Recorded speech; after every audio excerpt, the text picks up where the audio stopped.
গোটা দুনিয়ার চোখ ট্রাম্পের দিকে। তিনি কি করেন সেটাই নির্ধারণ করবে যুদ্ধ থামবে না আরো চলবে।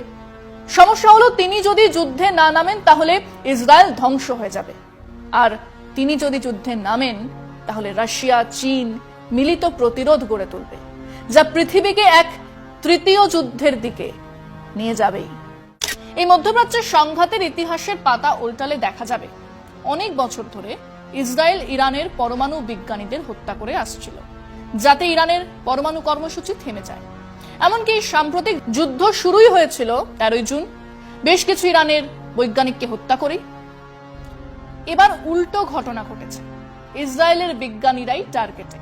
গত রবিবার ইরানের ছোড়া ক্ষেপণাস্ত্র ইসরায়েলের অন্যতম নামকরা গবেষণা প্রতিষ্ঠান ওয়েজম্যান ইনস্টিটিউটে আঘাত হানে। কেউ মারা না গেলেও একাধিক গবেষণাগার ধ্বংস হয়েছে। বছরের পর বছর ধরে চলা বহু গবেষকের গবেষণা মুহূর্তেই মুছে গেছে। ইসরায়েলি বিজ্ঞানীরা এখন বুঝতে পারছেন যুদ্ধ শুধু সেনাদের নয়, তাদের মতো গবেষকরাও যুদ্ধের টার্গেট। ইসরায়েলের মলিকিউলার সেল বায়োলজির অধ্যাপক ওরেন শুলডিনার বলেন, এটা ইরানের কাছে এক ধরনের নৈতিক জয়। ওরা ইসরায়েলের বিজ্ঞানের মুকুট রত্নে আঘাত করেছে, কিন্তু তাতে কি যুদ্ধ থামবে? উল্টে আরো বাড়ার কিছু ইঙ্গিত তো এখনই পাওয়া যাচ্ছে। গত সপ্তাহে ইসরায়েল ইরানের বিরুদ্ধে বিমান হামলা শুরু করে। সেনাবাহিনীর প্রধান ইরানের পারমাণবিক প্রকল্পের বৈজ্ঞানিকদের বেছে বেছে খুন করে। তো এটার পরে ইরান তো চুপ করে বসে থাকবে না, সেটা ইসরায়েল জানতো, আমেরিকাও জানতো। অতএব সেই হত্যাকাণ্ড আর হামলার জবাবে ইরান ক্ষেপণাস্ত্র ও ড্রোন দিয়ে পাল্টা আক্রমণ করে, আর সেই যুদ্ধ চলছে। দুই দেশের আকাশে মিসাইল, রকেট, ঘরবাড়ি ধ্বংসের ছবি আমরা দেখছি। আর সেই যুদ্ধের মাঝেই রাশিয়া আমেরিকাকে হুঁশিয়ারি দিয়েছে, এই যুদ্ধে জড়ালে তার ভয়াবহ পরিণতি হবে। আগে ততটা ছিল না, কিন্তু রাশিয়া ও ইরানের সম্পর্ক এখন বেশ ঘনিষ্ঠ। কিছুদিন আগেই তারা কৌশলগত চুক্তি স্বাক্ষর করেছে। তবে এখনো রাশিয়া ইরানকে অন্তত প্রকাশ্যে কোনো সামরিক সহায়তা দেয়নি, কিন্তু চুপ করে বসেও নেই। ক্রেমলিন জানায়, আমরা আমেরিকাকে স্পষ্টভাবে জানাচ্ছি, এই যুদ্ধে সামরিকভাবে জড়ানো খুবই বিপজ্জনক হবে। পুতিন বলেছেন, ইরান এখনো তাদের কাছে সামরিক সাহায্য চায়নি এবং জানুয়ারিতেই সই হওয়া চুক্তিটাও সামরিক জোটের নয়, তাই এখনো কোনো সামরিক সাহায্য দেবার প্রশ্নও ওঠেনি। কিন্তু খামেনি যদি নিহত হন, হ্যাঁ, এইটুকু বলেই থমকে গেছেন পুতিন। বলেছেন, এই প্রসঙ্গ নিয়ে আলোচনা করতে চাই না, বরং জানিয়েছেন ইরান চাইলে তারা মানবিক সহায়তা পাঠাতে রাজি। আসছি পরের আলোচনা একটা বিরতির পর, সঙ্গে থাকুন। কেবল রাশিয়া নাকি, আসরে হাজির চীনও। গত বৃহস্পতিবার রুশ প্রেসিডেন্ট পুতিন ও চীনা প্রেসিডেন্ট শি জিনপিং টেলিফোনে কথা বলেছেন। দুজনেই ইসরায়েলের হামলার তীব্র নিন্দা জানান এবং বলেন, যুদ্ধ থামানোর একমাত্র উপায় কূটনৈতিক সমাধান। প্রেসিডেন্ট শি বলেন, এই মুহূর্তে সবচেয়ে জরুরি হলো যুদ্ধবিরতি। অস্ত্র দিয়ে কোনো আন্তর্জাতিক বিরোধের সমাধান হয় না। বিশেষ করে ইসরায়েলকে যুদ্ধ বন্ধ করতেই হবে, না হলে এই সংঘাত ছড়িয়ে পড়বে। মানে হলো, আমেরিকার সামান্য কথাবার্তায় ইরানের পাশে দাঁড়িয়েছে চীন আর রাশিয়া। এবং খেয়াল করুন, এরা ইসলামিক দেশ নয়।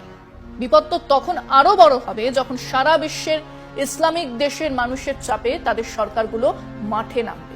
পাকিস্তানের মুনির আর ট্রাম্পের যাবতীয় আলোচনা ভেসে যাবে করাচির রাস্তায়। 13 জুন থেকে ইসরায়েল সরাসরি ইরানে হামলা চালায়। তেহরানে টার্গেট করে হত্যা করা হয় ইরানের সশস্ত্র বাহিনী প্রধান, রেভলিউশনারি গার্ডের কমান্ডার, 6 জনের বেশি পরমাণু বিজ্ঞানী ও শীর্ষ জেনারেলদের। তখন ইসরায়েল বলেছিল তারা ইরানের পরমাণু কর্মসূচি ধ্বংস করতে চায়। কেন ভাই? পরমাণু বানাবার গ্লোবাল টেন্ডার কি ওয়াশিংটন থেকে ট্রাম্প সাহেব দিচ্ছেন? ইসরায়েল আনঅফিশিয়ালি পরমাণু অস্ত্রধর শক্তি, তাদের কাছে পরমাণু অস্ত্র আছে। তার পাশের দেশ পরমাণু অস্ত্র তৈরি করবে না আপেল চাষ করবে, তাতে তাদের কিছু বলার তো অধিকার নেই।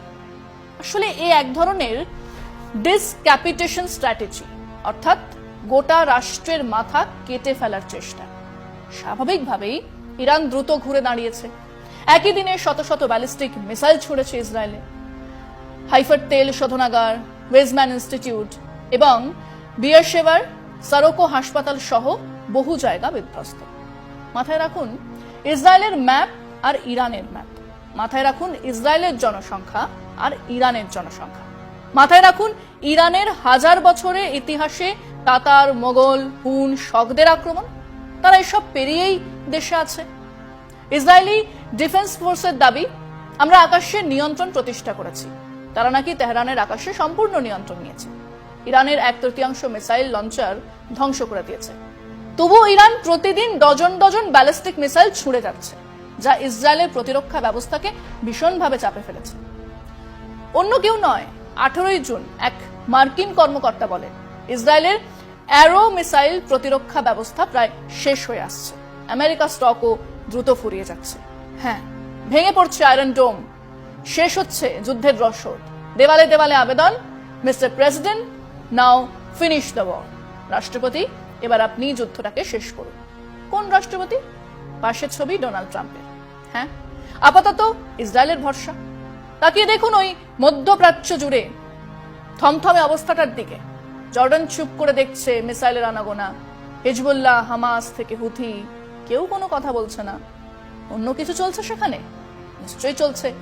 ঘিরে ধরে মারার পরিকল্পনা চলছে তো নিশ্চয়ই। মুখোমুখি যুদ্ধ হতেই পারে, কিন্তু সেখানে কেবল ইরান আর ইসরায়েল থাকবে কি? কি হবে ভবিষ্যৎ? হ্যাঁ, এখনো দুপক্ষই একে অপরকে আঘাত করে চলেছে। ইরান বড় ক্ষতির মুখে পড়লেও সরকারের মনোবল ভাঙেনি।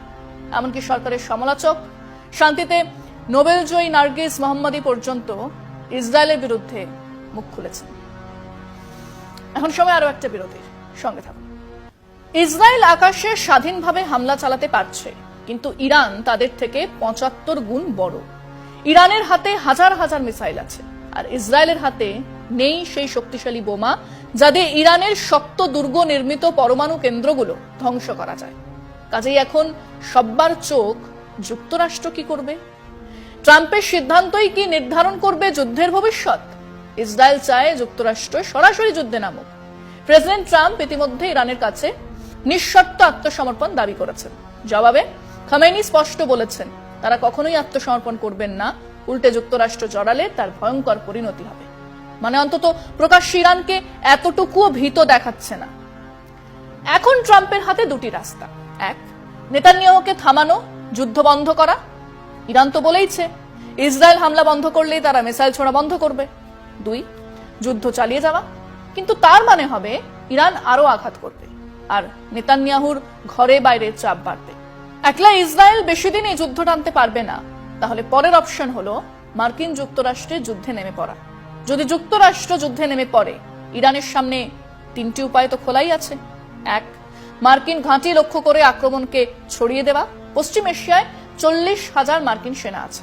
ইরাকের মার্কিন ঘাঁটিতে ইরান ঘনিষ্ঠ মিলিশিয়ারা আগে থেকে সক্রিয়। 2, হরমুজ প্রণালী বন্ধ করে দেওয়া। এই সমুদ্রপথ দিয়েই বিশ্ব তেলের 20% পরিবহন হয়। যদি ইরান এটিকে মাইন পেতে বা নৌবাহিনী দিয়ে বন্ধ করে দেয়, বিশ্ব অর্থনীতিতে ভয়ানক প্রভাব পড়বে। সারা বিশ্ব থেকে চাপ আসবে ইসরায়েল আমেরিকার উপরে। শেষেরটা আরো সাংঘাতিক। এনপিটি, নন প্রলিফারেশন ট্রিটি, চুক্তি ত্যাগ করা। পরমাণু অস্ত্র বিস্তার প্রতিরোধ চুক্তি থেকে বেরিয়ে গেলে ইরান আর আইএই এর কাছে জবাবদিহি করতে বাধ্য থাকবে না। 2003 সালে উত্তর কোরিয়া এই পথেই হেঁটে 2006 পারমাণবিক পরীক্ষা করে। এখন উত্তর কোরিয়া যা করার করেই চলেছে। কেউ আটকানোর সাহস করে না, কারণ তাদের হাতে পারমাণবিক হাতিয়ার আছে। আজ মধ্যপ্রাচ্যে ইরানের কাছে পারমাণবিক হাতিয়ার থাকলে যুদ্ধ হতো, কেবল মুখে বাতেলাবাজি চলত। তবে সমস্যা হলো এই 3টি রাস্তাই যুদ্ধকে আরো ভয়ঙ্কর করে তুলবে। এই যুদ্ধে কোনো থামার রাস্তা নেই। এখনো পর্যন্ত ইরান ও ইসরায়েল কেউই এখনো যুদ্ধ বন্ধ করার রাস্তা খুঁজছে না। দুপক্ষের মধ্যে ক্রমাগত আঘাত পাল্টা আঘাতে অঞ্চল জুড়ে যুদ্ধ ছড়িয়ে পড়ার আশঙ্কা বাড়ছে। আর এখন গোটা দুনিয়ার চোখ ট্রাম্পের দিকে। তিনি কি করেন সেটাই নির্ধারণ করবে যুদ্ধ থামবে না আরো জ্বলবে। সমস্যা হলো তিনি যদি যুদ্ধে না নামেন, তাহলে ইসরায়েল ধ্বংস হয়ে যাবে। আর তিনি যদি যুদ্ধে নামেন, তাহলে রাশিয়া, চীন মিলিত প্রতিরোধ গড়ে তুলবে, যা পৃথিবীকে এক তৃতীয় যুদ্ধের দিকে নিয়ে যাবেই।